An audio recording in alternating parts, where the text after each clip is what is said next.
Bueno, bienvenidas y bienvenidos entonces a la 35ª Jornada de Investigación, sin más, palabras claves, concepto, términos, metadatos organizados por la FADUA. Mi nombre es Cecilia Molinaro y voy a estar a cargo de la moderación de la mesa didáctica de Proyecto 5, junto a Luciana Zaffaroni, que nos acompaña también hoy. Les recuerdo que esta mesa estará siendo grabada y será compartida en el canal de YouTube de las jornadas. Antes de comenzar a presentar a los diferentes expositores, a quienes agradezco no solo por su presencia, sino por los diferentes trabajos presentados, les comento que tienen 5 minutos como máximo para sus respectivas presentaciones. Al finalizar, vamos a dar unos minutos para las preguntas pertinentes o el debate que surja tras sus exposiciones, ¿sí? Bueno, vamos a arrancar entonces con la primera presentación, que estará a cargo de Darío Palermo, titulada Los contenidos culturales en el debate curricular de diseño de imagen y sonido, una comparación entre el inicio y la actualidad. Cuando quieras presentar, muchas gracias. Hola, ¿qué tal? ¿Cómo andan?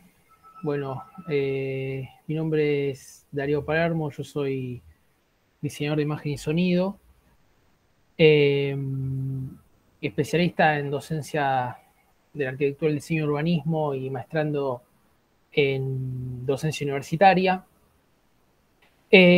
Bueno, esta es, digamos, un punto en el proceso, en la instancia de la investigación que va a formar parte, digamos, de mi tesis.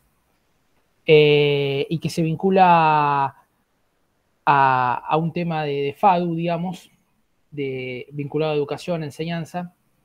Por eso decidí titularlo Los contenidos culturales en el debate curricular del diseño de imagen y sonido. Básicamente porque en los últimos años se produjeron muchos cambios en el trabajo académico que nos exigieron a todos nuevas formas de enseñanza. Y eso llevó a que, digamos, sobre todo en la pandemia, tengamos que realizar una relectura de los propósitos y los contenidos del currículum. Por eso, digamos, para abordar este tema,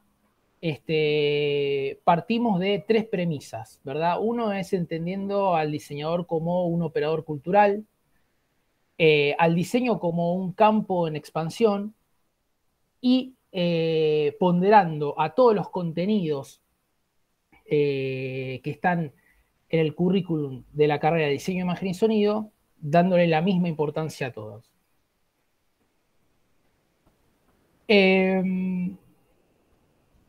Digamos, debido a la incidencia actual en la cultura de los objetos audiovisuales, que se dio también a partir del auge de las nuevas tecnologías, de los nuevos perfiles profesionales que tienen que ver con el audiovisual, consideramos que es importante abordar los conceptos vinculados a la enseñanza de estas, ¿no? Que nos permita, digamos, reflexionar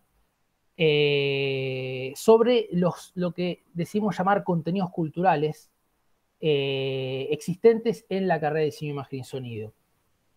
Que, digamos, estos contenidos tienen como premisa general, como propósito ampliar el bagaje cultural de los futuros diseñadores. Para esto tenemos que de alguna manera abordar el concepto de currículum. En toda carrera universitaria, desde el currículum se define el qué, el por qué, a quiénes y cuándo. Se va a enseñar aquello que se recorta, ¿no? Aquello que se selecciona para ser enseñado. Entonces, la selección de los contenidos y la secuenciación son centrales en todo.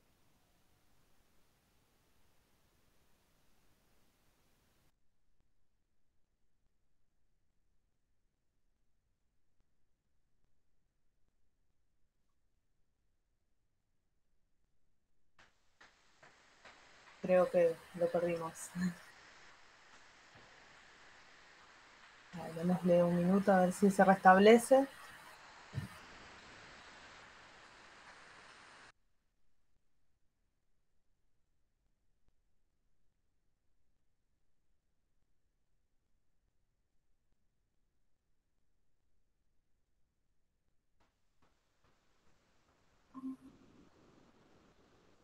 Te sugiero, Darío, que cierres tu cámara, así no se vuelve a...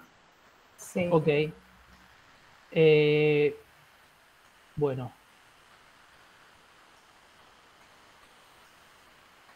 Hemos llegado hasta, bueno, digamos, en todo currículum se escucha, ¿no? ¿Verdad? Perfecto. Sí, perfecto. Bueno, cuando uno aborda un currículum o, digamos, entra en el debate, digamos, de la selección de los contenidos y la secuenciación, siempre existe, digamos, una tensión entre la profesionalización frente al enriquecimiento cultural. Entonces, de alguna manera, decidimos como adentrarnos en ese debate. Los contenidos culturales generales. Bueno, digamos que partiendo del supuesto de la importancia de un enriquecimiento intelectual y cultural de la profesión que fomente un enfoque humanista por sobre un enfoque meramente técnico, consideramos a todos los contenidos culturales, digamos, como aquellos contenidos que no refieren estrictamente a un conocimiento técnico o estrictamente a un conocimiento proyectual, de alguna manera, ¿no? Decidimos definirlo de esta manera para hacer este recorte para poder abordarlo más fácilmente. Entonces, sobre el concepto de currículum, podemos decir que es un término que va más allá del TAC, plan de estudios, digamos. Va más allá de la secuencia de las asignaturas, digamos, porque refiere a algo mucho más complejo, porque es una construcción cultural, ¿no? Que organiza un conjunto de intereses, de prácticas, y es un campo de prácticas discursivas. Entonces, todo currículum tiene no solo una concepción académica, sino también una cosmovisión, o sea, refleja la manera particular de ver e interpretar el mundo y la realidad por un determinado grupo sociocultural. Entonces el currículum selecciona, organiza, distribuye y valora determinados modelos culturales por sobre otros. Es un dispositivo de poder que se expresa una propuesta de formación. Las propuestas involucran los conocimientos, los docentes, los estudiantes, las experiencias, los propósitos de los programas, los contenidos de las asignaturas, las secuencias didácticas, las estrategias de evaluación que se emplean y también los espacios institucionales donde se desarrollan todas estas prácticas. Entonces, según el autor Nito Carabeo, en un primer nivel de análisis podemos detectar que hay tres componentes del currículum: fines y orientaciones, contenidos y experiencias. Pero tomando los dos primeros, digamos, decimos cómo construir este marco, digamos, ¿no? Por un lado, los fines y orientaciones, que son el conjunto de principios que marcan una dirección al currículum. Con frecuencia se considera que comienzan con el perfil del egresado y después se va, digamos, desagregando hasta llegar a los objetivos específicos de las materias. Y por otro lado, los contenidos, que es ese recorte, esa porción de la cultura que es objeto del trabajo pedagógico. Entonces surgen dos preguntas cuando abordamos este tema, que es qué tipo de profesional se busca formar y qué sentido se desea darle a la formación del mismo. En relación a los contenidos, Díaz Barriga considera que toda propuesta curricular en sí misma es un acto de poder porque la elección de un contenido forma parte de lo que Bourdieu define como capital cultural. Por otro lado, se genera otra tensión, que es la elección entre la extensión y la profundidad, ¿no? Este es otro de los dilemas. Y este dilema es relevante, sobre todo en la selección de los contenidos, pero también en las estrategias de enseñanza. Entonces, esto nos lleva directamente a un debate dentro del mismo campo del diseño audiovisual y a visualizar no solo las tensiones entre la cantidad de contenido, sino también la tensión que existe entre la disciplina y el mercado. Y este debate sobre los contenidos está directamente relacionado al perfil profesional y su contexto. Entonces, cuanto mayor es la cantidad de contenidos, mayor es la posibilidad de abordarlos más superficialmente. En cambio, si uno elige trabajar en profundidad esos contenidos, debe poner el acento en la selección, digamos, ¿no?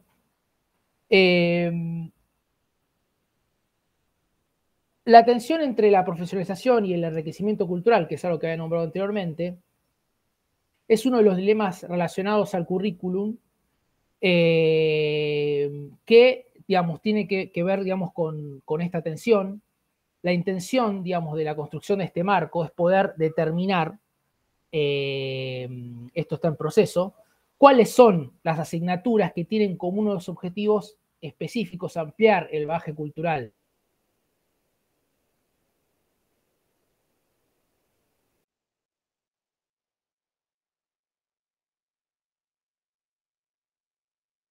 Algunas reflexiones son, tienen que ver con que este abordaje sobre estos conceptos que hoy desarrollamos es una instancia más dentro de un proceso que es más amplio. Y bueno, la intención es ser continuado, digamos. Pero estos términos que estuvimos repasando nos dan un marco que nos permiten pensar la problemática vinculada sobre todo a los propósitos y a los contenidos de las asignaturas humanísticas. Y nos quedamos de alguna manera tomando como referencia a Tyler, que es un autor de referencia cuando uno habla de currículum, nos quedan las preguntas.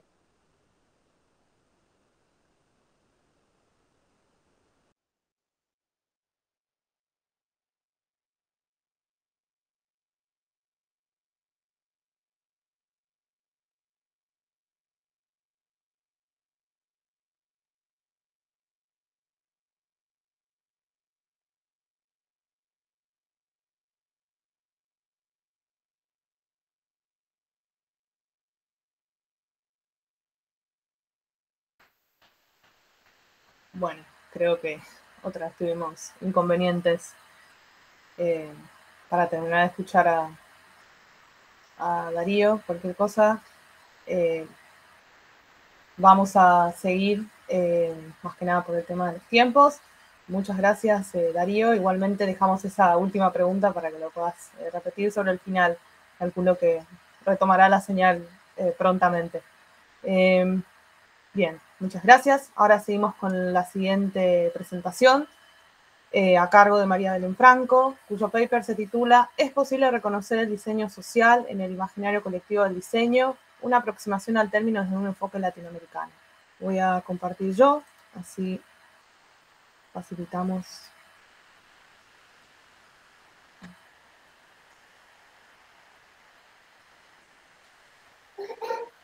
Por favor, confirmame si se visualiza bien. Estamos viendo perfecto.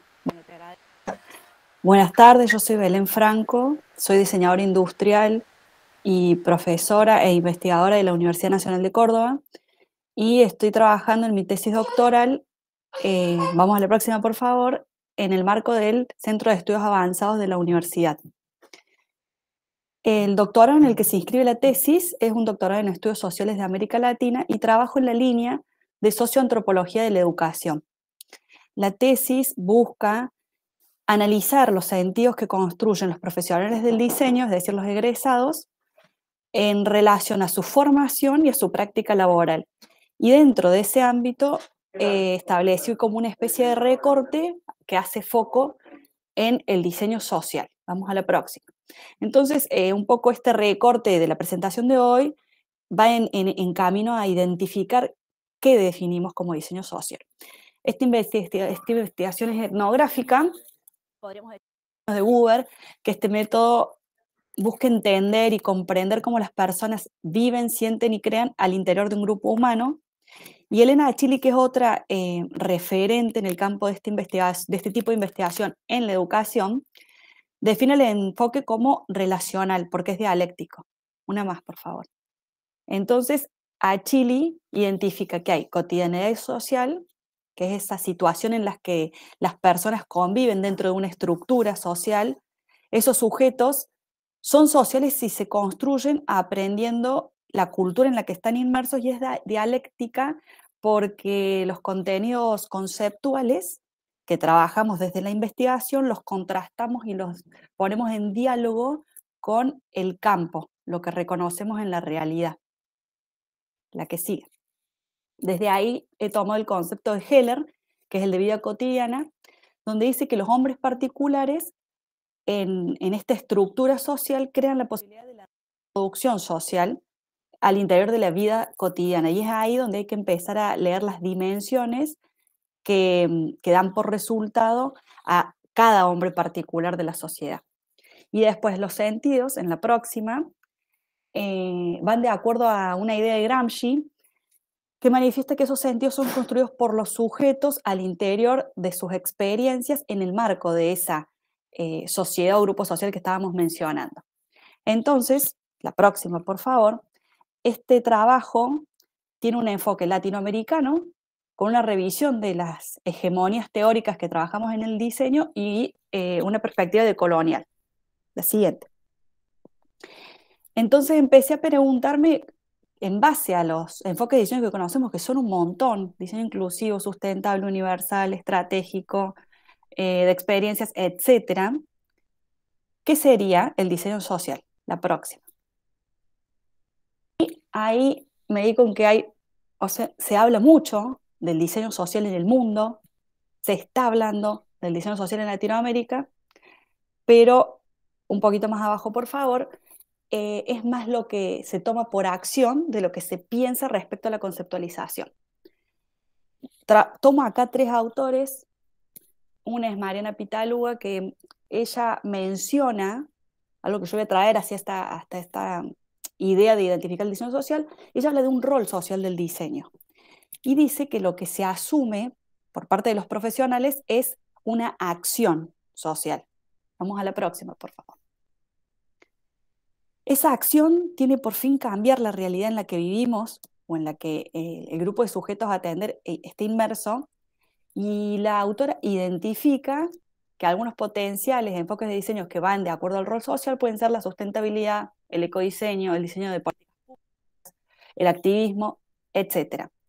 Lo que ella marca como distintivo de este rol tiene que ver con los términos éticos o con la responsabilidad que asumen los profesionales para llevarlo a cabo. El siguiente autor es Arturo Escobar. Él es antropólogo colombiano y estudia especialmente el diseño. En este libro que vemos acá, Autonomía y Diseño, hace una revisión exhaustiva de muchos tipos o métodos o enfoques de diseño actuales, y él se plantea básicamente la reorientación ontológica del diseño, atendiendo a que no hay o que no debería haber un diseño único para un modo de vida o mundo único, sino para el pluriverso. Y en eso postula el diseño autónomo, criticando el sistema capitalista y a las hegemonías modernas. La que sigue. Los focos de este diseño autónomo tienen que ver con lo comunal, ¿sí? La revalorización de las comunidades, sus culturas, territorios, y dice que el diseño puede contribuir a trabajar con las comunidades defendiendo cultura, territorio y empoderando sujetos. En la próxima vamos a ver en el listado de la izquierda todos los tipos, son algunos porque inclusive revisa más de diseños que trabaja Escobar para la transición, para la innovación social, para el pluriverso. Y en base a cada uno de ellos va determinando autores, y de los autores que él toma son muy pocos, podríamos decir que entre 2 y 5 los autores latinoamericanos que revisan estos conceptos de orientación social. A la próxima, por favor. Y otra autora que sí ha tenido la preocupación por el concepto de diseño social en sí es María Ledesma, argentina. Ella manifiesta que todo diseño es social, pero no todo diseño es diseño social. E identifica que Papanek y Takara, y ellos trabajan la acción, o ponen en acción el diseño social, pero no trabajan la descripción del concepto o la conceptualización de esa denominación. La siguiente. María Ledesma identifica que esta denominación de diseño social es usada en 4 maneras, haciendo referencia al diseño universal es un caso, otro es como eufemismo de militancia, La tercera y la tradicional es como una mejora o búsqueda de mejora de la calidad de vida. Y la cuarta tiene que ver con la intervención en la sociedad. Y ahí hace foco en los grupos vulnerados socialmente. Y manifiesta que hay que reconceptualizar epistémicamente este concepto, teniendo en cuenta la complejidad de la sociedad y poder repensar nuestras prácticas desde nuestra actualidad y realidad. La próxima, por favor. Entonces, por ahí los núcleos que yo recuerdo e identifico en esta intención que tengo, como digo, definiendo, poniendo en palabras que entendemos por diseño social. Uno tiene que ver con el cambio, ¿sí? Porque la intervención o la acción que ponemos como diseñadores en juego tiene preocupación por el cambio social o esa modificación permanente. Es consciente porque es buscado y parte de una genuina intención de cambiar la realidad y preocupación, y es comunal porque no radica solo en el diseñador experto, sino que va en la co-creación con todos los sujetos que intervienen en cualquier situación que se aborde. La próxima. Entonces, así como una especie de punteo, podríamos decir que el diseño social atiende a la realidad desde múltiples dimensiones, y esas dimensiones son un entramado complejo en el que se atiende la cotidianeidad. Esa cotidianidad permea todas estas dimensiones políticas, sociales, culturales, etc. Se atiende genuinamente a los sujetos, a los colectivos que están afectados ante una situación problemática a estudiar y a resolver, de modo consciente, donde el diseño termina siendo el vehículo o el motor de un cambio permanente en la realidad. Y se busca también que refuerce identidades y empodere a esos sujetos que requieren el cambio o la puesta en acción. La que sigue. Es una búsqueda sensible, con carácter humano o de humanidad, que busca cambiar esa realidad con una intervención profunda, y la atención está puesta en situaciones problemáticas desde adentro, es decir, en esa co-creación con los sujetos protagonistas y no desde afuera, como desde una oficina, y ahí podríamos decir que se corre un poco la situación o el lugar el rol del profesional al campo. Entendiendo así el diseño social, habría que contribuir un poco, o deseo contribuir a la conceptualización del enfoque, y vamos a la próxima. Entonces cierro como preguntándome si sería posible hablar del diseño social como un diseño etnográfico. Eso es todo. Muchas gracias.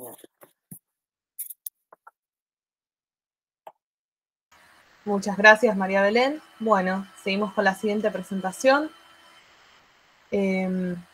A cargo de Cintia Eliana Gima, Bárbara Melisa Musumechi, María Paula Onofrio y Janina Belén Cherey, disculpen si pronuncio mal los apellidos, sepan disculpar, cuya presentación está titulada La trayectoria disciplinar de un concepto, diseñar para la realidad. Cuando quieran presentar, chicas, gracias.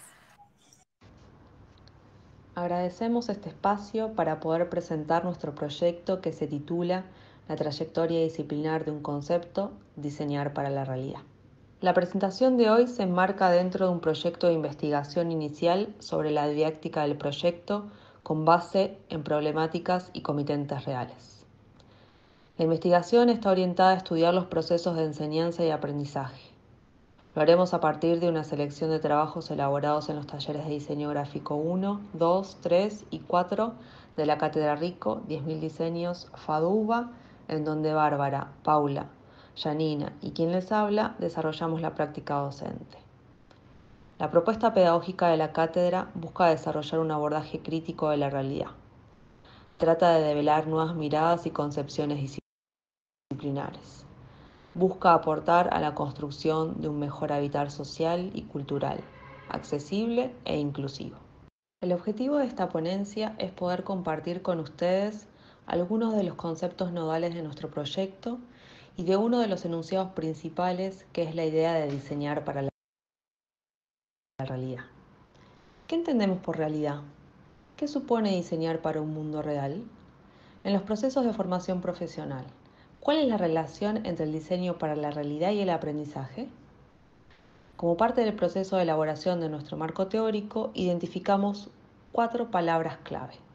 realidad y comitentes reales, proyecto, aprendizaje significativo y experiencia. A continuación, daremos cuenta de forma muy breve de cada una de ellas y de sus respectivas tradiciones teóricas. De ningún modo se trata de definiciones acabadas, sino de abrir una discusión que pueda echar luz al desafío de reflexionar teóricamente sobre nuestras prácticas de enseñanza-aprendizaje. En primer lugar, para definir el concepto de realidad ligado a los comitentes reales, recurrimos al texto Edugrafología de Víctor Papanek, que propone 10 maneras de volver a darle el cauce natural al diseño. Una de esas propuestas plantea la necesidad de que las casas de estudio puedan poner a los estudiantes en contacto directo y continuo con las necesidades reales de los habitantes del mundo real, en lugar de fabricarle nuevas necesidades. Otra de las palabras clave de nuestra investigación es la idea de proyecto. Ezio Mancini la define como la capacidad de imaginar a lo que no es y establecer las estrategias de acción para alcanzarlo. Las acciones proyectivas generan visiones para el futuro, más que del futuro. Esto es, visiones del mundo como podría ser, imaginando un mundo posible, si así lo quisiéramos y actuaríamos en consecuencia. Ahora bien, para lograr descifrar si las metodologías de aprendizaje basadas en comitentes reales impactan en el aprendizaje de los estudiantes, recuperamos la noción de aprendizaje significativo. Recurrimos al texto La persona más de Perkins para abordar este interrogante. En este artículo, el autor define como unidad de análisis a la persona más el entorno, un sistema compuesto que piensa y aprende. El aprendizaje significativo resulta del desarrollo de una metodología de trabajo. El estudiante logrará incorporarlo y le será aplicable en otros ámbitos por fuera de un proyecto específico. Por último, para definir el concepto de experiencia, acudimos al texto La formación de profesionales reflexivos de Donald John. Allí la define como la elaboración de un repertorio de ejemplos, imágenes, conocimientos y acciones anteriores. En este sentido, la experiencia sería la capacidad de ver las situaciones no conocidas como conocidas y actuar en ellas. Es la capacidad de ver cómo y de actuar cómo, lo que permite captar aquellos problemas que no se ajustan a las reglas existentes. Y es probable que los estudiantes descubran nuevos e inesperados significados en los cambios que van produciendo. Hasta acá, las palabras clave, los conceptos sobre los que comenzamos a tejer nuestra red teórica. Cada uno de ellos nos ilumina de algún modo y nos ayuda a desentramar la idea de diseñar para la realidad. Para terminar, nos gustaría compartir unas ideas de Gerard París-Clavel publicadas en una conferencia en la revista Tipográfica. El autor apuesta que admitir las responsabilidades de los estudiantes es también reconocer sus derechos, y hacemos extensiva la tarea de los docentes e investigadores. Formulemos preguntas frente a las preguntas. Démonos el lujo de tomarnos el tiempo, de disponer idas y vueltas. Nosotras apostamos a una comunidad de pensamiento para que formemos herramientas de producción y metodologías de enseñanza-aprendizaje. Esperamos que esta ponencia permita construir un espacio de intercambio entre el pensamiento crítico sobre temas de diseño y sobre la realidad. Muchas gracias. Bueno, muchas gracias. Seguimos entonces con la presentación. Damos lugar a continuación a la presentación a cargo de Valeria Yelena Nese, Fernando Esperanza, Lorena Alejandra Grechner y Roberto Londoño, cuyo paper se titula Virtualidades espaciales inmersivas operando en la intersección de la tecnología del proyecto. Diseño de experiencias digitales con tecnologías inteligentes para potenciar los procesos en la enseñanza proyectual. Cuando quieran compartir, gracias. Bien, ahí me avisan si estoy compartiendo correctamente. ¿Se ve la pantalla? Perfecto. Sí. Perfecto. Bien, comienzo entonces. Mi nombre es Ayelena Nese. En esta oportunidad voy a hablar sobre las virtualidades espaciales inmersivas operando en la intersección de la tecnología y el proyecto. Siglos atrás, el arquitecto Brunelleschi, con la invención de la perspectiva, dio origen a otra forma de representar y ver el mundo, revolucionando la concepción de la espacialidad. 300 años más tarde, Piranesi realizó grabados que eran reinterpretaciones imaginadas recursos verosímiles de los espacios. Y en ese borroso límite presentó en la historia realidades ficcionales casi con carácter de verdades únicas. Pero ¿qué pasa en la actualidad con las formas de representar, ficcionar en el proyecto con la inclusión de las tecnologías inteligentes, digitales y virtuales? Palabras cargadas de valores en el imaginario cultural que hacen pensar en un futuro lejano. Con la implementación de la realidad aumentada y la realidad virtual en el área del proyecto, emergieron nuevas formas de representar y prototipar. En la realidad aumentada, por ejemplo, podemos tridimensionar un plano en cuestión de segundos y con la realidad virtual podríamos recorrer y vivenciar ese espacio. En ambas, la percepción del espacio físico no se modifica. En la primera, solo agrega capas de información digital sobre la pantalla y la virtual lo anula por completo, siendo 100% inmersiva, sin contacto alguno con la realidad. Pero ¿qué emergió actualmente? Algo que se llama la realidad mixta, una realidad completamente disruptiva, que se aplica ya en las áreas como la ciencia, la medicina y la industria.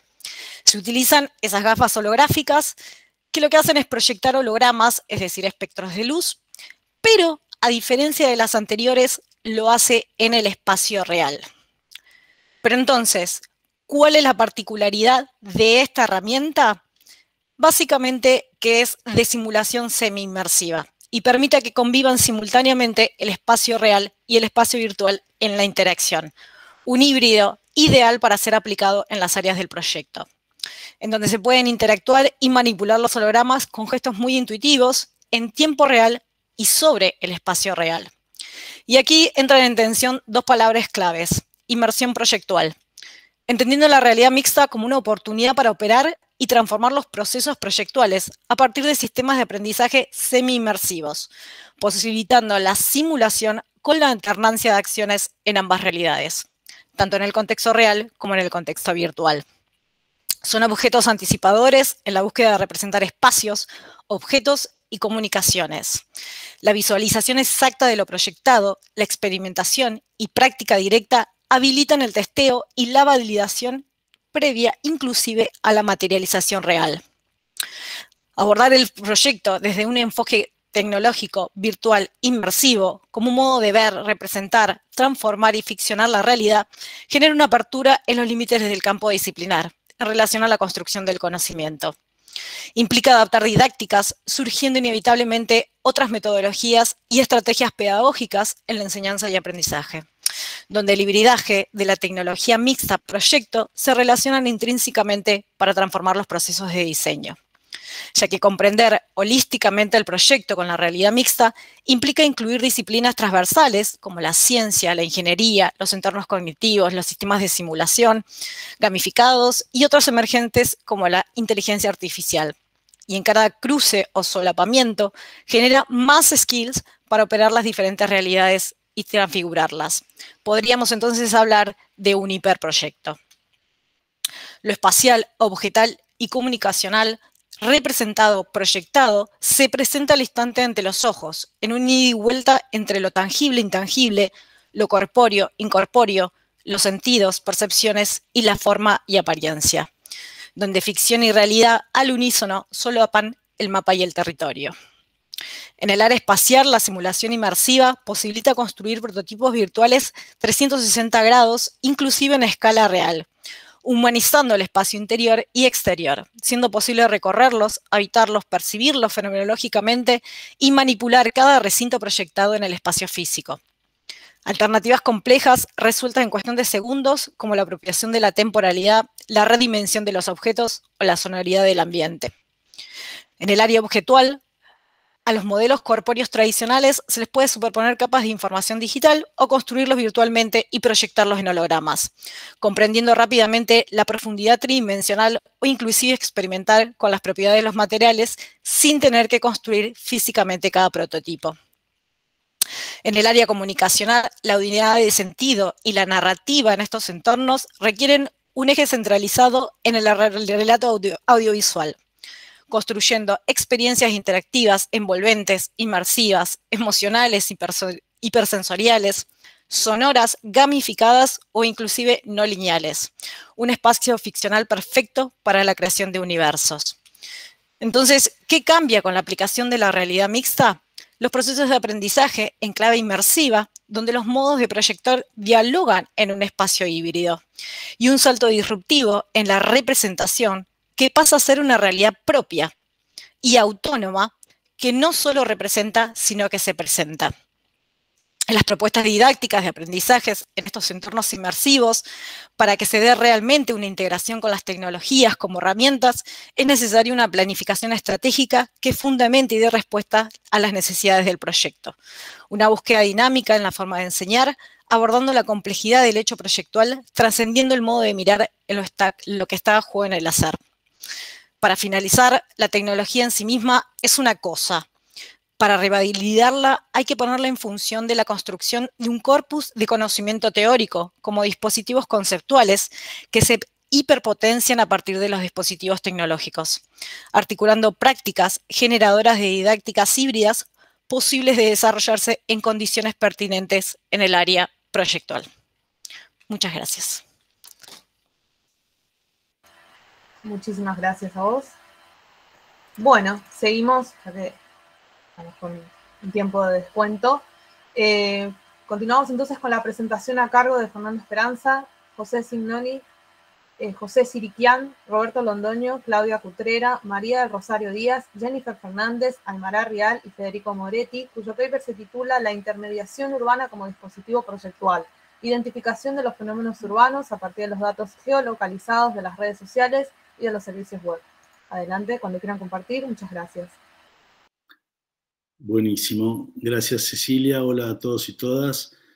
Bueno, desde la Cátedra UNESCO Ciudad y Proyecto, que está anidada en el ISU, en la UBA, tenemos una serie de convenios, entre otros con la Facultad de Mar del Plata y la de Alicante, con lo cual esta es la quinta ponencia que hacemos en este seminario Sin Más Palabras Clave, y queríamos cerrar con, a ver que me conviene, una ventana, ¿verdad?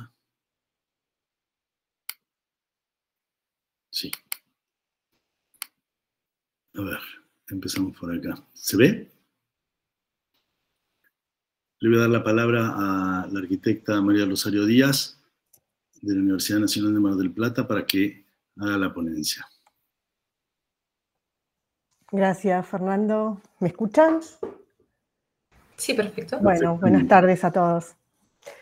Bueno, como ya dijeron, esta investigación tiene el nombre de la intermediación urbana como dispositivo proyectual, la identificación de los fenómenos urbanos a partir de los datos geolocalizados de las redes sociales y servicios web. Estos son los participantes, y las palabras claves que encontramos para esta presentación es ciudad y arquitectura, proyecto urbano, intermediación, didáctica, TICs, redes sociales y servicios web. Este trabajo, como dijo Fernando, es un trabajo de investigación que se presenta desde la Cátedra UNESCO Ciudad y Proyecto, FADU, UBA, y se articula con la Red Arquisur y con la Facultad de Arquitectura y Urbanismo de la Universidad Nacional de Mar del Plata y otros ámbitos académicos puntuales a nivel nacional e internacional con los que se tienen establecidos convenios, como el laboratorio Mappingami de Alicante. ¿Cómo identificamos problemáticas urbanas a partir de la lectura de datos geolocalizados en las redes sociales y servicios web? Bueno, esta investigación se origina en la necesidad de consolidar una metodología adecuada para la detección y fundamentación de problemas urbanos que opere a partir de la combinación de información proveniente de diferentes fuentes y que sea pasible de ser interpretada mediante mapas que aseguren la referencia al territorio. Según esto, la propuesta de trabajar con el recurso del Big Data como fuente de información de diversa índole resulta conveniente por ser un medio disponible, idóneo, para abordar un amplio segmento dentro de la complejidad de los problemas urbanos. El crecimiento y la difusión de la información de las redes sociales y de los servicios web genera una potente fuente de datos relacionados a los fenómenos urbanos. Por eso, en esta última edición del taller virtual en Red Arquisur, encontramos la oportunidad y pertinencia de realizar diagnósticos sobre problemáticas urbanas, como las nuevas centralidades, movilidad, vacuidad, gentrificación, la comodificación o la ciudad en venta, la pérdida de identidad o museificación de la ciudad, la falta de convivencia y guetificación, la desaparición del pasado urbano y la vulnerabilidad ambiental, entre otras problemáticas urbanas. Diagnósticos estos que permiten diseñar estrategias en aras de una mejor planificación y gestión de nuestras ciudades latinoamericanas. En este contexto, estudiantes de Buenos Aires, Mar del Plata y nuestros antecesores de Alicante realizaron una serie de estudios en torno al reconocimiento de dinámicas y fenómenos de la ciudad y el territorio a partir de la información abierta y pública que ofrecen las redes sociales y los servicios web. El conjunto de todos estos datos georreferenciados y la visualización de los mismos en formatos gráficos nos permiten reconocer, partiendo de datos precedentes de la realidad virtual, distintas cuestiones urbanas que acontecen en la realidad física, constituyendo una interfaz de nuevas herramientas estratégicas, dando pie a un mejor entendimiento de cómo se vive y se percibe la ciudad.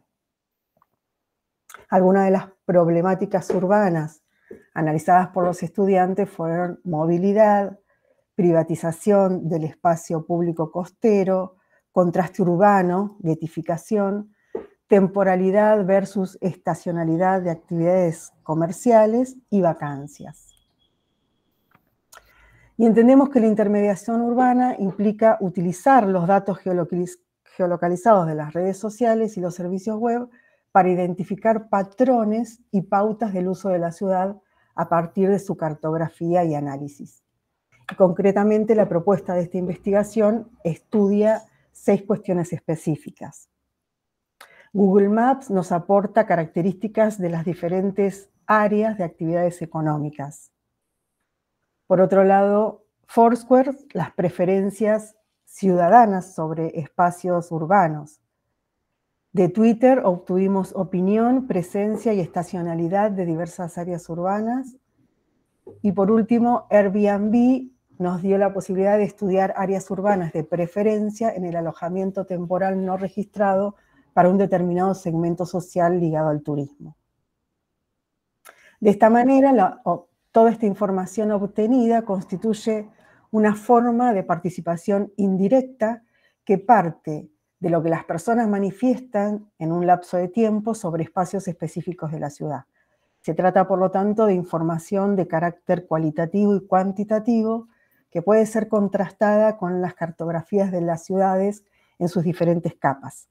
En este caso, Mar del Plata. Esta superposición de datos permite así lograr acciones más efectivas, tanto en el manejo de contenidos en términos académicos, como de los recursos económicos y la convocatoria a la participación de eventuales actores de diferentes sectores y estamentos de la sociedad. Y como modo de abordaje de apropiación de la investigación en el taller de la Cátedra UNESCO, se utilizaron, por un lado, el tutorial como herramienta didáctica asincrónica que nos permite recuperar datos de las redes sociales basadas en la ubicación y adaptarlos a la visualización de datos según la característica urbana específica que se está estudiando. Herramienta que nos facilitó tanto la reproducibilidad de los métodos como la comparación entre los distintos ámbitos geográficos. Y por otro lado, la clase de especialistas invitados como herramienta didáctica sincrónica, que sin sus aportes y conocimientos, el manejo de tanta información hubiera sido inabordable. A modo de cierre, esta investigación tiene un fuerte vínculo con el tema de estas jornadas, la palabra. La palabra como motor de búsqueda, como participación ciudadana en las redes sociales, en la lectura del dato y metadato, validando problemáticas urbanas en la problemática proyectual, en la comunicación asociada a la imagen, en las herramientas didácticas. Muchas gracias por el espacio y por la atención. Muchas gracias a ustedes. Bueno, finalmente llegamos a la última presentación. Vamos a cerrar la exposición con la presentación de María Inés Lapadula, titulada Algunas configuraciones clave para la articulación formación-profesión en el campo del proyecto. Cuando quieras presentar, ningún problema. Gracias. Bueno, hola Cecilia, hola a todos y todas. Un placer compartir con ustedes la mesa y con todos. Y bueno, voy a compartir pantalla, avísenme si se visualiza.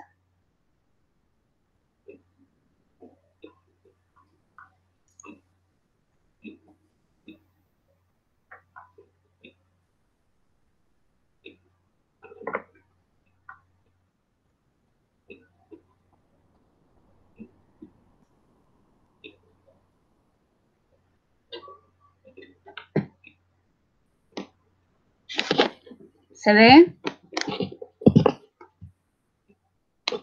No, todavía nada.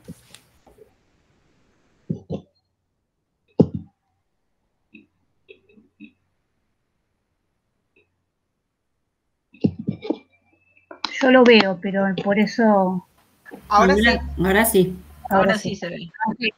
Cualquier cosa, si querés apagar tu cámara para que no tengas Sí, el... voy a hacer eso porque, a ver, voy a tratar de ver si puedo... Aguarden, ¿eh?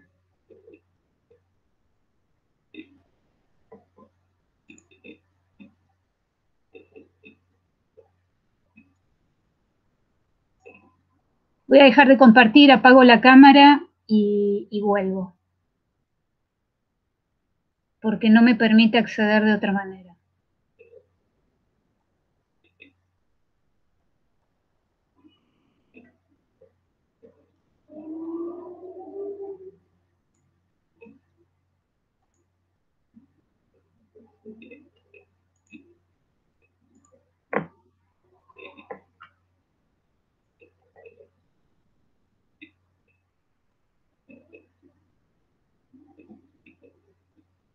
¿Ahí se ve? Ahora sí. Bueno, perfecto. Bueno, antes que nada decir que esta presentación releva parte de la investigación Praxis-Formación, la gestión del diseño, nuevos perfiles profesionales y su vinculación a la enseñanza del proyecto. Y de la misma hemos intentado indagar en qué medida se han producido reconfiguraciones al perfil de la práctica en función de las nuevas modalidades de gestión del diseño en estos escenarios, a fin de promover las articulaciones e integraciones necesarias al ciclo formativo. Por supuesto que aproximarse a temáticas tan vastas como formación y profesión, que son áreas independientes pero articuladas, y abordar la arquitectura en tanto práctica social, implica de alguna manera no poder escindirse del contexto de complejidad en el cual se inserta. La coyuntura pandémica exacerbó aún más el avance del universo digital artificial, sistemas cada vez más interdependientes, cambiantes, inestables, por un lado urgencias ambientales, sanitarias, globalización, las grandes asimetrías sociales, la pluralidad, la fragmentación social, la inclusión de una diversidad de colectivos civiles son algunos de los rasgos que de alguna manera caracterizan los actuales campos de actuación. Por lo tanto, los cuerpos teóricos y prácticos de la disciplina han necesitado hacer sus adecuaciones, así como promover nuevos modelos interpretativos, del mismo modo que perfiles polivalentes y adaptativos, capaces de operar en entornos colaborativos que requieren una visión multidimensional, la aplicación de criterios abiertos, flexibles, como intervenciones sostenibles con un grado alto de contextualización. Aparecen aquí y se cruzan conceptos claves como sociedad informacional, nuevas centralidades, fragmentación, derechos ciudadanos, y autores como Castel, Sassen, Borja, Hardy, por mencionar algunos, o bien ideas como pensamiento complejo, visión multidimensional, reflexión-acción, autogestión, autoorganización, aprendizaje significativo, y referentes como Morin, Ardoino, Maturana, Beyman, John Dewey, entre otros. Por lo tanto, entender las prácticas en interacción en un contexto que en el sentido de Cole entrelaza y se co-construye, implica también entender al proyecto como un amplio conjunto de procesos en donde se enlazan distintos componentes, fases y actores, que superan al mero diseño y que configuran un constructo multireferenciado y geosituado que permiten distintos puntos o puertas de entrada y abordaje en distintas instancias, desde la planeación, la ideación, la materialización, la dirección, la socialización, desplegando cada una de ellas un conjunto de competencias y de aportes cognitivos que superan al perfil hegemónico, unívoco y tradicional. Esto se refrenda en las encuestas a graduados que conforman las fuentes primarias de nuestra investigación y verifican un espectro más fragmentado y diversificado de roles. Y se continúa, además, en la percepción de grandes diferencias entre aquello que imaginaban ejercer durante el ciclo de formación y lo que luego resultó ser el momento de la práctica. En este sentido, estos desacoples informan no estar preparados para la resolución de problemas complejos, dificultades en la relación con usuarios, clientes, en el manejo de recursos y de todos los procesos de la obra, una formación muy focalizada en un perfil predominante, principalmente focalizado en el proyecto, la preparación escasa o nula en el desarrollo, gestión, dirección de obra, poca orientación para visualizar la obra y todas las posibilidades del campo disciplinar. Algunos se dieron cuenta que podían cumplir otras funciones y roles también reditores y satisfactorios diferentes al proyecto. En general, una distancia entre todas las realidades sociales y la diversidad de problemáticas, por mencionar alguno de ellos. Obviamente que esta situación lleva a revisar los modelos de enseñanza de manera integral y en todo nivel. Promover más articulaciones entre teoría y práctica a partir de recorridos más flexibles y transversales con mayor interrelación entre las áreas que forman nuestra currícula. Superar la hermeticidad del taller respecto del vínculo con otras materias complementarias que, al decir de Marina Weisman, terminan siendo más formativas que informativas. Desde su raíz constructivista y reflexiva, el taller es el ámbito propiciatorio para nuestra formación, pero sin lugar a dudas encuentra también limitaciones o desacoples en el desarrollo de sus plenas potencialidades. Y esto muchas veces se da en el privilegio, muchas veces de ciertos aspectos sobre otros, a veces lo operacional formal por sobre la sustanciación crítico-significativa, que es la que finalmente convalida la contextualización, o dificultades en avanzar entre lo abstracto y lo concreto, desde una extendida situación de anteproyecto hasta una realidad de proyecto. En este sentido, en aras de avanzar por sobre el parcelamiento y favorecer entrecruzamientos e integración social, los mismos proyectos pueden, por ejemplo, constituirse en una vía de aportación directa a poblaciones excluidas, programas inclusivos o para necesidades de habitar insatisfechas, donde la universidad logra articularse con la comunidad a través de una formación para el compromiso social. Y además esta es una herramienta educativa importante para fortalecer valores como la autonomía, la responsabilidad, la solidaridad, la práctica social. Para cerrar estos programas extramuros, políticas de extensión universitaria, proyectos de ayuda técnica, a proveer soluciones de habitabilidad y socialización en problemáticas como la pobreza, la interculturalidad o la diversidad, son ámbitos realmente fecundos para habilitar la formación de profesionales en escenarios diversos y no convencionales, lo cual implica la consideración en los currículos de la dimensión sociocomunitaria.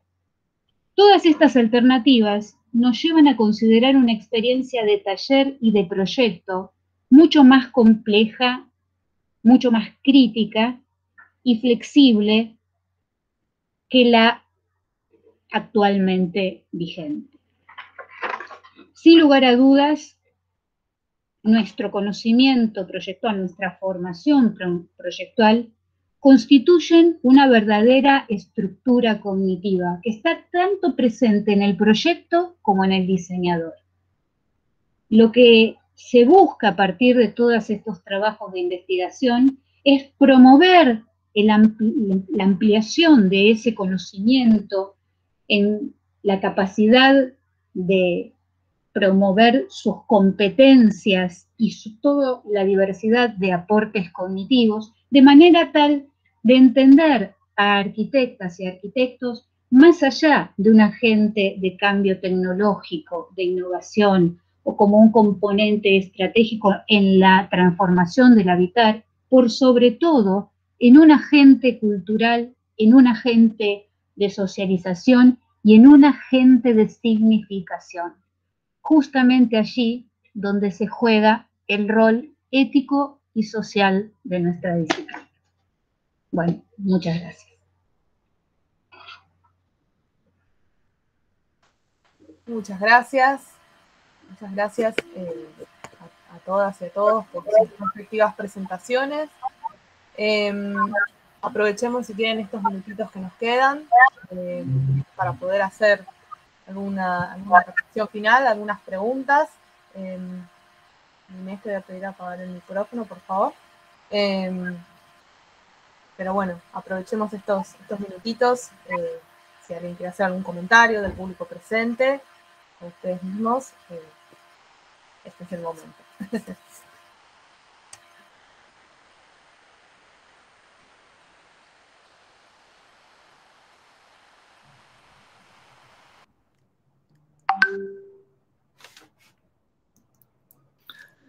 Bueno, solo felicitarlos, ¿no? Creo que gracias Cecilia, gracias a toda la Secretaría y hoy para nosotros está como terminando la jornada, si bien todavía hay actividades. La verdad que la presentación de esta mesa en particular ha sido muy variopinta. Nosotros terminamos en didáctica de proyecto y no en mesa de urbanismo y nos pareció interesantísimo. Bueno, sí, porque justamente lo que hacemos en urbanismo lo hacemos para pensar una mejor didáctica, entonces trabajamos la presentación más enfocada hacia lo que fue el dispositivo del tutorial y cómo transmitir o construir con los estudiantes codo a codo o virtualmente estos conocimientos. Me pareció muy diversa, me parecieron excelentes todas, los felicito. En 2 minutitos no se puede discutir, pero sí se puede agradecer. Así que aprovecho para agradecer y bueno, un trabajo excelente de la Secretaría y de cada uno de ustedes.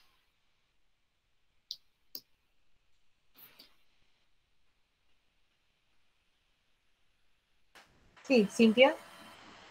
Sí, hago extensivo también el agradecimiento. Nosotros somos 4 jóvenes investigadoras que estamos como muy intensamente trabajando en este lineamiento. Somos docentes de la Cátedra Rico y venimos haciendo como un trabajo de investigación en relación a los trabajos que se hicieron durante todos estos últimos 12 años y los que se van a seguir haciendo. Me pareció muy interesante todo lo que fueron tocando las diferentes presentaciones, tanto en cuanto a intervención en la sociedad, demandas regionales, búsqueda sensible, rol del profesional en el campo, derechos ciudadanos, proyecto geosituado, operador cultural. Son como muchas ideas que venimos como trabajando muchísimo y estamos haciéndonos muchas preguntas en relación a eso. Y algo que quería agregar en relación a esto, y además en este contexto en particular es el poner el cuerpo, ¿no? Como investigadoras jóvenes, en nuestro caso en particular, como docentes, que es súper importante en esa línea. Y esto que nosotras nos preguntamos en cuanto a aprendizaje significativo tiene que ver con eso, ¿no? No solamente dejar algo dando vueltas en la cabeza, sino también en el cuerpo. Nada, eso, quería agradecer este espacio y estas palabras y al equipo, ¿no? De Janina, de Bárbara y de Paula también que están presentes y que son partícipes de este trabajo. Gracias. Sí, Inés. Bueno, me voy a sumar y adherir a las palabras de Cintia y de Fernando. Y la verdad, aunque fue muy variopinta, me parece que hubo una conexión absoluta entre todas las ponencias en cuanto a ideas claves que cruzaron absolutamente toda esa diversidad, ¿no? Y un poco tomando esto último que a mí me tocó decir sobre el conocimiento proyectual y esa práctica proyectual, cómo nos cruza a todos los diseñadores, arquitectos, gráficos, industriales de imagen y sonido, como esa visión, como ese enfoque está presente y nos permite esta interrelación que incluso hasta debería todavía ser mucho mayor porque es muy nutritiva y enriquecedora. Y para terminar también un agradecimiento a vos Cecilia, y en tu nombre a toda la Secretaría por favorecer estos encuentros.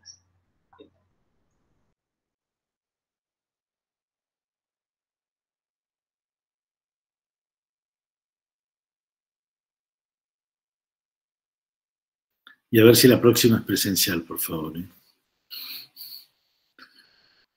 Ojalá que sí.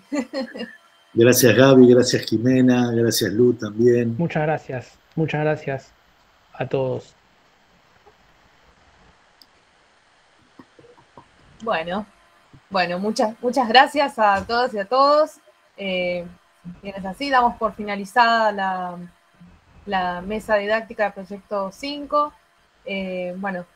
Hago también extensivo y comparto las palabras de cada uno de ustedes con respecto a no solo a las ponencias en sí, que son muy enriquecedoras para los profesionales, diseñadores, y también para quienes nos dedicamos a la actividad docente y a la actividad de investigación.